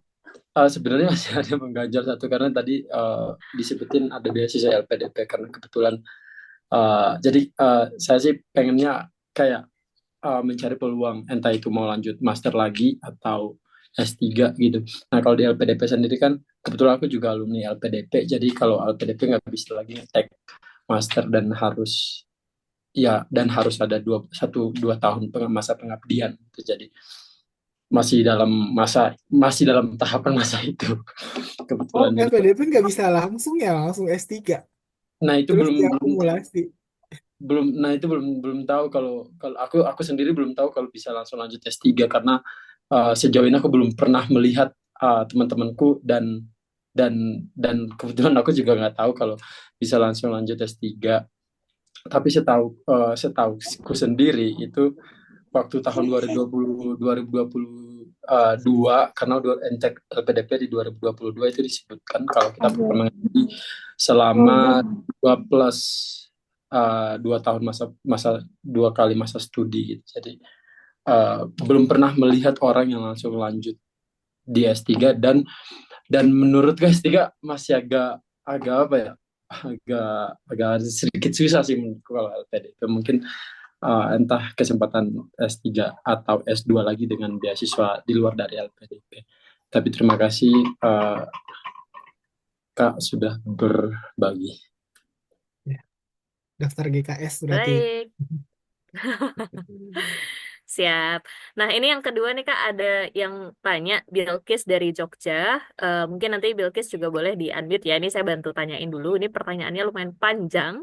Nah, Bilkis ini menceritakan mungkin nggak ya kalau saya mengejar beasiswa S2 ke Korea tahun depan dengan posisi saat ini itu baru belajar bahasa Korea dan Inggris. Nah, baru banget nih bulan Oktober saya nanti akan baru ngambil tes topik level 1. Terus kemudian Bilkis juga sudah semester 6 dan baru kepikiran lanjut studi ke Korea. Mungkin nggak ya kalau untuk daftar meskipun nggak ada background kegiatan ataupun misalnya profesional atau berkegiatan gitu ya yang ke Korea ataupun internasional. Semisal tidak, apakah sekiranya bisa saya tonjolkan apa yang bisa ditonjolkan supaya tetap bisa stunning? Ini mungkin relate dengan portfolio ya. Terus kemudian nih yang ketiga ini mengenai beasiswa itu sempat konsul dengan dosen bahasa Korea mengenai informasi beasiswa profesor. Nah, mungkin di mana ya bisa cari tahu untuk melihat proyek yang sedang atau dilakukan dari profesor sehingga bisa disesuaikan dengan topik skripsinya. Ini mumpung masih kuliah juga, jadi persiapannya bisa lebih jor-joran untuk target S2-nya ya. Sama poin tambahan bahwa Bilkis ini juga beliau dari klaster Soshum dengan program studi antropologi budaya. Jadi mungkin kayaknya relate banget ya kalau ke Korea. Mungkin langsung aja Mas Omet untuk bisa dibantu jawab. Hmm. Yang pertama, apakah cukup ketika belajar bahasa Inggris dalam setahun? Cukup. Ada kok orang yang 3 bulan langsung cukup. Jangan pakai standar aku. Kalau 3 tahun les bahasa Inggris. Aku apalagi kalau misalnya Bill apa ya namanya Bilkis dari Bilkis. background household, ya itu sebenarnya untuk belajar ilmu linguistik itu pasti lebih mudah dibandingkan aku yang backgroundnya itu saintek yang urusannya itu matematika, kalkulus, hitung-hitungan, terus tiba-tiba harus ngapalin vocabularies dalam bahasa Inggris gitu. Itu aku beda. Jadi orang lain 3 bulan cukup kok untuk ngambil apa untuk les bahasa Inggris. Berarti Bilkis juga kemungkinan bisa 3 bulan itu waktu minimal ya kalau misal baru mau belajar gitu ataupun bahasa Korea. Pokoknya kalau bisa kalau misal punya duit langsung aja les les bahasa Inggris gitu. Dan topik level 1 aku nggak tahu ya topik level 1 bisa dipakai untuk mana. Kalau bisa minimal level 3 gitu. Itu yang pertama. Terus yang kedua, sekarang semester 6 gimana caranya untuk bangun portofolio? Ya udah mulai besok gitu. Kalau bisa punya, jangan nggak meskipun ya sejumlah sejumlah teman-teman itu bisa lolos dengan kondisi maksudnya bisa lolos maksudnya ada faktor rezeki juga kan, tapi kalau bisa kita memperbesar peluang untuk kita bisa lolos. Salah satunya itu membangun portofolio. Kalau misal backgroundnya itu masih kurang, ya udah mulai besok coba aktif berkegiatan di komunitas, aktif di organisasi atau di mana yang sekiranya nanti ada hal yang bisa kita ceritakan ketika kita menulis esai gitu kan. Kalau misalnya kita nggak punya kegiatan apa-apa, nanti di esainya mau tulis tentang apa gitu. Itu jadi itu merupakan hal yang perlu juga gitu. Terus yang ketiga, gimana sih cara nyari profesor? Nah, sebenarnya sosum itu tidak menutup kemungkinan eh, untuk bisa eh, connecting atau networking dengan profesor atau mendapatkan beasiswa profesor. Oh, aku kemarin waktu waktu ke apa les di Pare, ada temen dari jurusan hubungan internasional gitu. Ternyata dia udah tag profesor di Jepang. Jepang sama Korea mirip-mirip ya, banyak memprovide beasiswa profesor gitu. Jadi kan mau jurusan saintek atau sosum, profesor-profesornya itu tetap punya funding, punya dana dana hibah yang didapatkan entah dari pemerintah atau dari pihak swasta untuk melakukan sebuah penelitian gitu. Nah, temanku ini waktu di Pare, dia itu udah tag profesor sebenarnya dan dia les IELTS itu untuk bisa cuman untuk daftar kampusnya karena kampusnya ada skor minimal IELTS gitu yang harus ditempuh gitu. Nah, caranya buka tuh website kampus, di website kampus, terus cari nama-nama profesornya. Dari nama-nama profesornya, buka, dia riset paper-paper tentang apa aja. Paper mana yang kamu tertarik. Ketika kamu tertarik, ya udah coba aja email random gitu. Email random, misalnya satu hari email 5 profesor gitu. Kalau misal ada profesor yang tertarik, pasti emailmu dibalas, terus diajakin diskusi.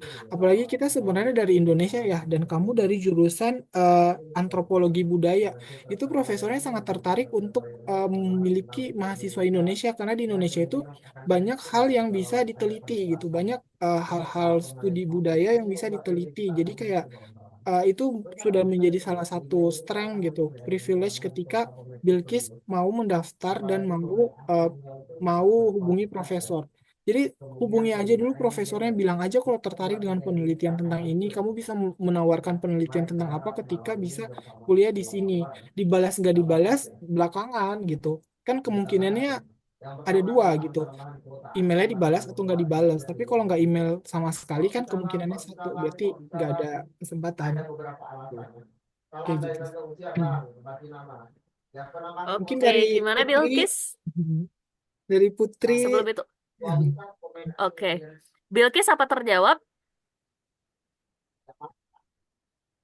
Oke, ini mungkin agak susah ya. Oke, sudah terjawab. Siap. Selanjutnya dari Putri ada yang mau ditambahin?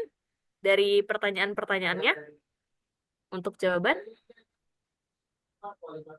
Sepertinya sudah terjawab lengkap banget tadi sama Kak Omet tadi. Apalagi terkait yang portofolio juga. Itu aku rasa tadi udah lengkap banget sih. Makasih Kak Omet. Ah, Oke, terima kasih Putri. Lanjut selanjutnya nih Ratu sudah standby dengan tangannya ya. Oke, silahkan Ratu untuk pertanyaannya. Baik, Assalamualaikum warahmatullahi wabarakatuh. Waalaikumsalam warahmatullahi wabarakatuh. Perkenalkan, saya Ratu Sufara. Kebetulan saya sekarang akan masuk ke Universitas Syah Kuala. Yang pertama saya ingin membahas di sini dan bertanya kepada Kak Putri Salsabila. Tadi kan ada disenggol oleh Bang Omet bahwasanya untuk mencapai hal-hal yang kita inginkan, kita harus memperbaiki dan memperkuat background kita. Jadi yang ingin saya tanyakan kepada Kak Putri, ada saran nggak dari Kak Putri jika saya ingin memperkuat background saya? Apakah dari relasi, dari organisasi, dan dari organisasi apakah harus dari organisasi di dalam ataupun organisasi di luar kampus? Kebetulan saya masuk ke Universitas Syah Kuala tahun ini sebagai calon maba Sendra Tasik. Dan kemudian saya juga ingin bertanya kepada Kak Omet, tadi mengenai beasiswa, saya pernah ikut mencari, menelusuri, ada salah seorang content creator yang lumayan dikenal berasal dari Lampung. Sekarang beliau sedang ada di Sydney untuk melanjutkan kuliahnya. Beliau berkata bahwasanya dari beasiswa tidak semuanya ditanggung penuh atau kebanyakan orang yang kaya, maksudnya itu banyak dari dana pribadi. Jadi untuk eh, menanggulangi hal tersebut, apakah sebelum kita melanjutkan pendidikan ke jenjang selanjutnya harus bekerja terlebih dahulu mengumpulkan uang atau ada memang beasiswa yang benar-benar dihitung penuh? Terima kasih Kak Molly, Kak Omet, dan Kak Putri. Oke, terima kasih Ratu. Langsung mungkin dijawab sama Putri dulu, nanti bisa ditambahin sama Mas Omet. Silakan Putri. Oke, makasih banyak buat Ratu Sephora. Oke, jadi untuk yang terkait bagaimana cara kita memperkuat background, itu kalau menurut aku, itu kita harus terbuka dengan segala opportunity. Kita harus terima segala opportunity yang ada, kita cari informasi apapun, misalnya kita pengen keluar negeri, itu kita harus gali informasinya. Itu aku bahkan kayak, saking aku pengennya keluar negeri, itu setiap hari itu aku kayak searching gitu informasi-informasi terkait beasiswa ataupun pertukaran pelajar. Itu aku selalu searching di berbagai sumber, baik itu TikTok, Instagram, itu sampai beranda aku tuh penuh semuanya. Isinya tuh pendaftaran ini, pendaftaran itu. Bahkan nggak cuma pendaftaran pertukaran pelajar, tapi ada juga banyak program-program misalnya kayak volunteer atau organisasi di luar kampus, organisasi dalam kampus, dan juga itu banyak juga betul kayak lewat selebgram-selebgram yang menceritakan tentang pengalaman mereka di berbagai organisasi yang wajib kita ikuti selama ikut perkuliahan gitu. Dan apapun itu, aku rasa kita harus terbuka dengan segala opportunity itu. Kalau dari pengalaman aku, setiap ada peluang, setiap ada kesempatan untuk bergabung ke suatu organisasi, kepanitiaan, kehimpunan, ke organisasi di luar kampus, itu aku selalu mencoba untuk mendaftarkan diri, walaupun mungkin ada banyak kegagalan, tapi di situ aku banyak belajar. Oh, aku gagalnya di sini gitu. Oh, aku harusnya perbaiki ini gitu. Jadi aku bisa menjadi lebih sadar kemampuan aku tuh sampai mana gitu. Jadi untuk memperkuat background itu bisa dari berbagai cara, bisa dari berbagai sumber, apapun itu, baik mungkin kamu pernah ikut penelitian dosen, dan di situ bisa kamu perkuat lagi pengalaman kamu, dan kamu bisa munculkan di portofolio kamu, oh kalau kamu itu pernah loh ikut penelitian dosen, impactnya ini, dan berbagai macam lainnya gitu. Atau kamu bisa ikut conference dan lain-lain, yang emang segala hal kegiatan-kegiatan positif yang bisa memberikan dampak yang baik, ikuti aja gitu. Selama kamu mesti menjadi mahasiswa, menurut aku menjadi mahasiswa itu merupakan suatu privilege yang sangat luar biasa, di mana ada banyak tawaran-tawaran opportunity apapun itu, ada banyak banget selama kita menjadi mahasiswa. Misalkan menjadi moderator, menjadi FC, apapun itu pokoknya hal-hal em, yang bersifat positif yang bisa meningkatkan value diri kamu itu akan memperkuat background kamu gitu. Itu sih kalau aku. Semoga terjawab. Terima kasih Putri. Mungkin nanti boleh ditambahin sama Kak Omet untuk pertanyaan tambahan dari Ratu tadi yang terkait dengan lanjut S2 gitu ya. Silahkan. Oke, ya berarti Ratu baru lulus SMA ya? Iya, Kak. Masya Allah, semangatnya ya. Baru lulus SMA tapi udah ngikut webinar kayak gini, udah dipersiapkan untuk scholarship. Oke, terkait beasiswa gimana? Jadi dibilang Ratu itu benar, benar sejumlah beasiswa itu kita harus punya apa namanya starter pack gitu. Istilahnya kita harus punya dana pribadi dulu sekian. Tapi ada beasiswa yang memang dia memprovide eh, fully. Kayaknya kalau misal LPDP juga itu memang meskipun ada sejumlah hal itu memang yang sifatnya reimburse, jadi kita harus siapin sendiri dulu kayak gitu. Nah, untuk pertanyaan ini kayak ada nggak sih beasiswa yang benar-benar penuh? Ada. Mungkin ada dua jawaban yang akan aku ceritakan terkait dengan beasiswa. Terkait beasiswa memang ada yang sifatnya itu eh, fully funded dan ada sifatnya yang partial funded. Yang partial funded misalnya contoh yang beasiswa cuma nge-provide UKT gitu, cuman bayar UKT. Jadi living allowance-nya itu kita bayar sendiri. Makanya nanti sebelum cari beasiswa kan kita bakal baca tuh term and condition-nya. Jadi kita baca aturan mainnya kayak gimana, apakah dia ngasih living allowance atau enggak, living allowance segitu apakah cukup untuk kita hidup 1 bulan atau enggak, itu juga kan tergantung dengan gaya hidup masing-masing pribadi orang. Itu jadi memang kita harus tahu gitu. Nah, kalau beasiswa yang aku tadi tampilkan, insya Allah semuanya itu cukup living allowance-nya untuk hidup dalam 1 bulan. Itu yang pertama. Jadi memang ada sejumlah beasiswa yang sifatnya partial funded. Dan nanti juga kalau misalnya Ratu nyari-nyari kesempatan exchange itu sangat banyak dan termasuk yang fully funded dan partial funded. Kalau yang case-nya Kak Putri Salsabila tadi, itu fully funded ya. Jadi living allowance-nya bisa dipakai untuk menghidupi kamu selama hidup dalam 1 bulan dan kan dapat dormitory juga. Jadi kita nggak ngebayar kos lagi gitu. Nah, terus yang kedua, apakah beasiswa yang fully funded ini membiayai kita sejak awal? Jawabannya bisa jadi enggak gitu, bisa jadi enggak. Karena kita kan harus siapin yang namanya visa, terus tiket pesawat, terus kita harus tes bahasa Inggris. Tes bahasa Inggris aja itu harganya itu udah 3 juta gitu. Misalnya IELTS atau TOEFL, IBT gitu itu harganya 3 juta. Jadi memang biaya-biaya yang kayak gitu itu lumayan mahal gitu. Jadi mau nggak mau kita harus kita misalnya aku ya yang case-nya misal S2. Jadi sejumlah orang yang S2 itu ya mau nggak mau minta ke orang tuanya dulu gitu. Kalau misalnya belum belum apa namanya nggak punya belum punya dana gitu. Tapi kalau misalnya udah kerja berarti udah punya dana sendiri. Nah, sebenarnya ini sifatnya opsional ya. Maksudnya opsional dalam tanda kutip memang kita harus menyediakan biaya kita sendiri dulu kita eh, sebelum beasiswanya cair istilahnya. Seperti misal aku ya case di Korea ini kan beasiswanya dicairkan dalam rekening Korea. Dan rekening Korea syaratnya itu harus punya KTP sejenis dalam tanda kutip KTP Korea, namanya ARC, Alien Registration Card. ARC itu bisa didapatkan paling minimal ketika sudah 2 bulan di sini gitu. Jadi nggak mau sebulan 2 bulan awal di sini harus bisa membiayai hidup sendiri dulu gitu.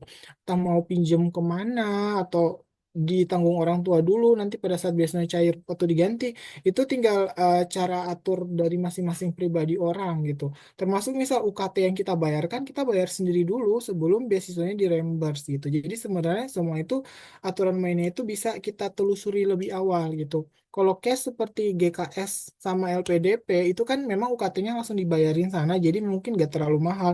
Tapi untuk case beasiswa-beasiswa lain, kita harus mempelajari aturan mainnya dan kita bisa bertanya ke orang yang pernah mendapatkan beasiswa itu. Jadi memang Ratu yang bilang tadi awal memang emang case-nya kayak gitu sih. Sekalipun kita dapat LPDP gitu kan, mau nggak mau kayak tes IELTS, ngurus visa, terus beli tiket pesawat itu kita harus tanggung sendiri dulu karena sifatnya reimburse gitu. Jadi pilihan dari masing-masing pribadi mau langsung lanjut sekolah atau mau kerja dulu ngumpulin pundi-pundi biar nggak nyusahin orang ketika mau berangkat kuliah kayak gitu.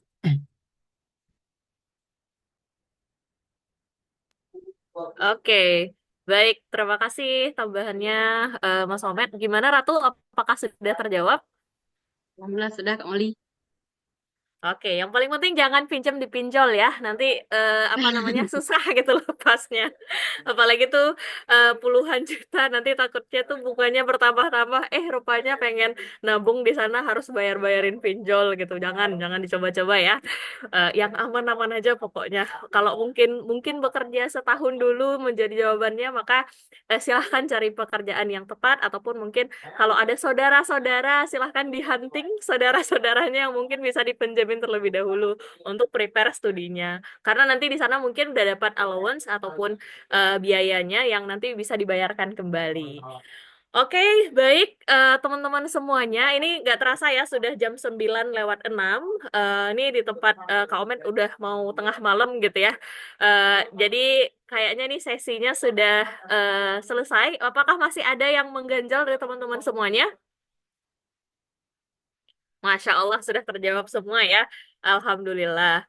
Dan senang sekali pada sesi kita hari ini kita bisa kehadiran Kak Omet dan juga Putri dan juga seluruh peserta yang aktif ya, yang mungkin cari-cari di mana ada sesi di Korea dan kita senang banget dapat testimoni yang sangat positif gitu ya.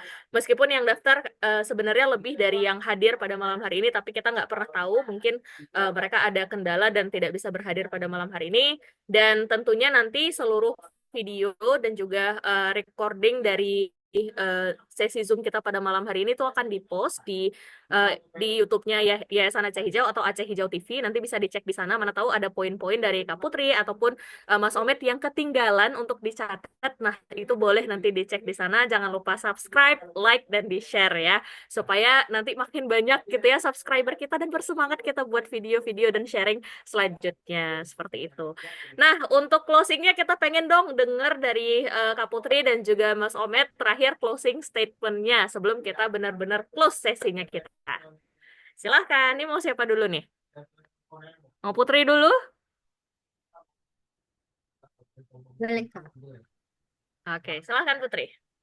Oke, jadi sebelumnya terima kasih yang sebaik-baiknya buat Yayasan Aceh Hijau yang udah memberikan kesempatan untuk ngobrol-ngobrol bersama teman-teman yang insya Allah mungkin akan menjadi teman-teman yang bisa menggapai cita-citanya ke depan nanti. Kita nggak tahu rezeki kita di mana.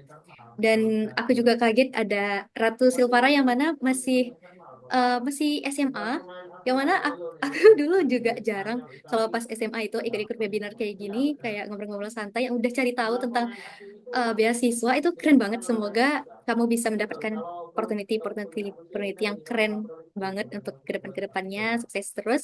Dan juga buat teman-teman yang lain, semoga informasi yang sudah kami berikan pada malam hari ini bisa dapat bermanfaat buat teman-teman. Ambil yang baiknya, buang yang buruknya. Dan kalau masih ada informasi atau pertanyaan-pertanyaan yang masih belum terjawab atau belum sempat ditanyakan di sini, bisa aja DM aku di Instagram. Dan buat teman-teman semuanya juga, sekali lagi tetap semangat, coba opportunity, jangan pernah putus semangat, walaupun gagal, percayalah kegagalan itu bakal menjadi benang merah yang akan mengaitkan teman-teman ke suatu titik yang akan membuat value teman-teman itu menjadi lebih baik dan juga banyak belajar. Itu terima kasih banyak. Itu aja dari aku. Terima kasih kamu. Terima kasih Putri. Nice sekali. Deba.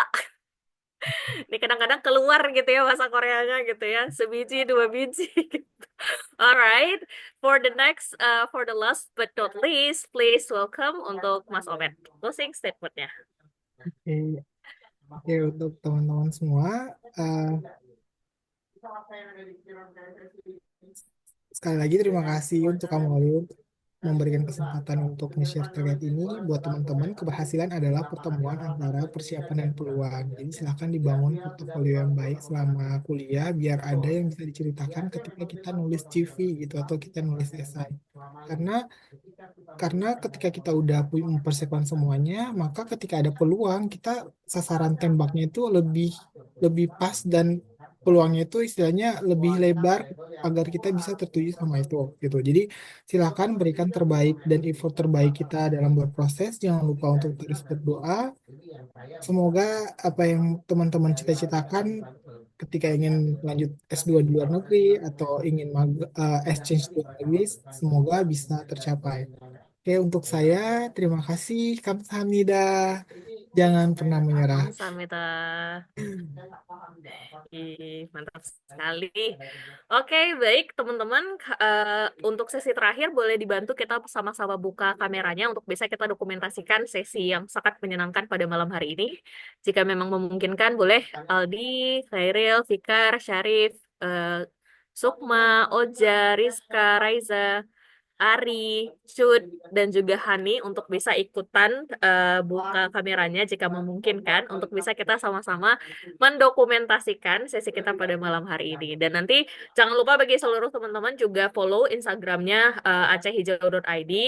Aceh Hijau adalah sebuah lembaga swadaya masyarakat yang kita geraknya itu ada di banyak isu-isu sosial juga dan salah satunya adalah di capacity building. Makanya kita hampir setiap bulan dan bahkan kita ini lagi mengupayakan setiap minggunya kita ada sesi sharing session lewat ngobsan atau ngobrol santai ini yang ngobrolnya boleh santai tapi manfaatnya insya Allah banyak gitu ya, baik bagi kita ataupun bagi teman-teman yang membutuhkan seperti itu. Oke, baik, kita langsung menghitung ya. Boleh berikan pose yang paling yeponya, yang paling cantiknya gitu ya untuk bisa didokumentasikan. Oke, Hana dul set.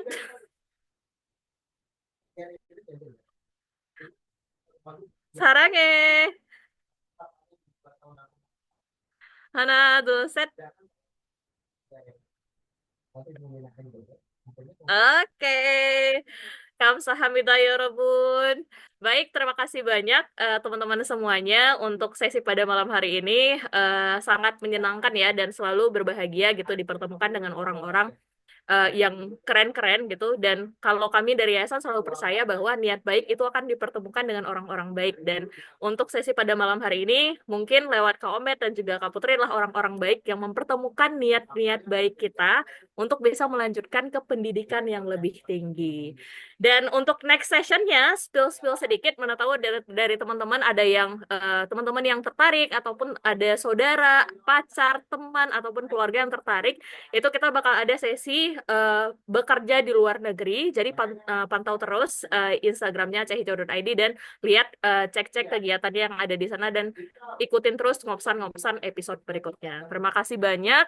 Nanun, Kim Molly, Kamsahamnida, mohon maaf kalau seandainya ada salah-salah kata-kata dalam bercanda gitu ya, ataupun menyampaikan sesi pada malam hari ini, nge-host sesi pada malam hari ini.